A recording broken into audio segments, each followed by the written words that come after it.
Bismillahirrahmanirrahim. Nahmaduhu wa nusalli wa nusallimu ala rasulihil karim. Hamidan wa musalliyan wa musallima. Ashhadu an la ilaha illallah wahdahu la syarikalah. Wa ashhadu anna Muhammadan abduhu wa rasuluh. Allahumma fasholli wa sallim ala hada nabiyil karim wa ala alihi wa sahbihi ajmain. Amma ba'd. Mari kita lanjutkan kembali, dan saya mohon kepada sahabatku semua untuk mengosongkan pikiran dari perkara-perkara yang tidak bermanfaat.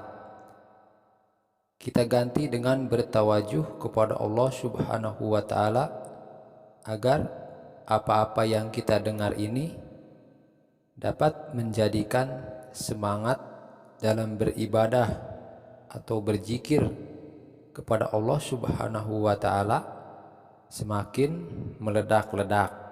Dan mudah-mudahan sahabatku semua terketuk hatinya untuk mendukung channel ini dengan cara like, komen, share, dan subscribe.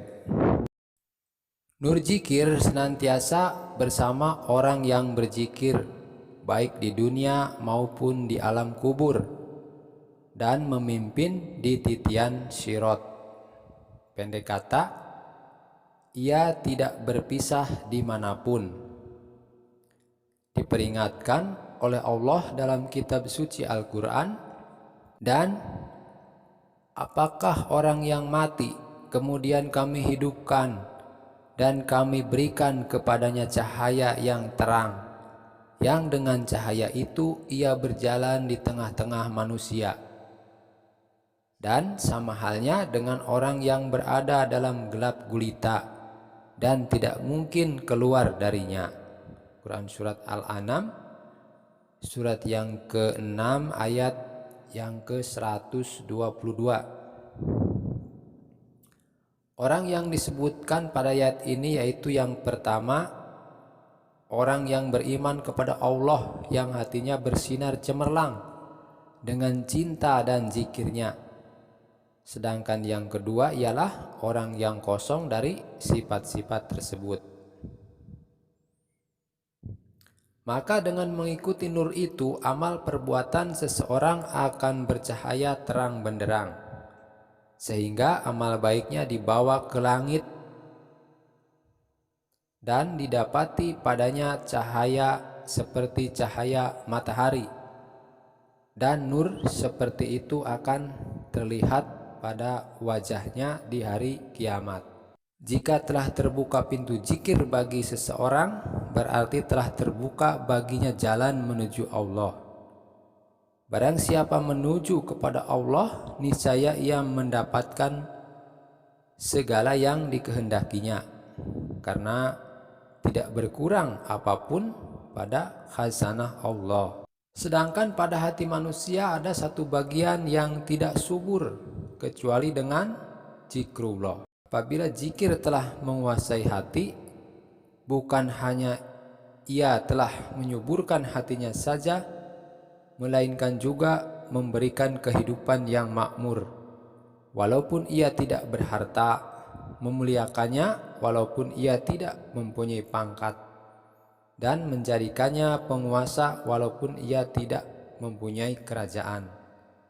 Sebaliknya, orang yang lalai terhadap zikir akan dihinakan walaupun ia memiliki harta benda, keluarga, atau kerajaan. Zikir mempersatukan yang telah berpisah dan memisahkan yang telah bersatu, mendekatkan yang jauh dan menjauhkan yang dekat, yaitu hati manusia yang diselubungi oleh berbagai keraguan, duka cita, dan kegelisahan akan dijauhkan dan diganti dengan ketentraman dan ketenangan jiwa. Zikir membersihkan hati yang dikuasai oleh perbuatan-perbuatan keji. Zikir memisahkan manusia dari godaan bala tentara setan. Akhirnya yang jauh akan didekatkan, sedangkan dunia yang dekat akan dijauhkan. Zikir dapat menggerakkan hati manusia yang tidur dan menyadarkannya dari kelalaian. Selama hati dan jiwa manusia sedang tidur, maka selama itu ia mengalami kerugian demi kerugian. Zikir adalah sebuah pohon yang buahnya adalah makrifat. Menurut istilah para ulama tasawuf, pohon itu menghasilkan buah ahwal dan makomat. Semakin banyak berzikir, semakin kukuh akar pohon itu. Semakin kukuh akarnya, semakin banyak buah yang dihasilkannya. Zikir mendekatkan kepada Zat yang Maha Suci, sehingga ia selalu disertainya. Sebagaimana disebutkan dalam Al-Quran, Innallaha ma'allazina taqaw, yang artinya sesungguhnya Allah bersama orang-orang yang takwa dan orang-orang yang berbuat kebaikan. Quran Surat An-Nahl ayat 128. Diterangkan dalam sebuah hadis qudsi, Anna ma'a abdi ma dzakkarani, aku bersama hambaku selama ia mengingatku. Dalam sebuah hadis qudsi disebutkan bahwa Allah Subhanahu wa ta'ala berfirman, orang yang mengingat aku adalah orangku, aku tidak menjauhkannya dari rahmatku. Jika mereka bertaubat dari dosa-dosa mereka, maka aku menjadi kekasih bagi mereka.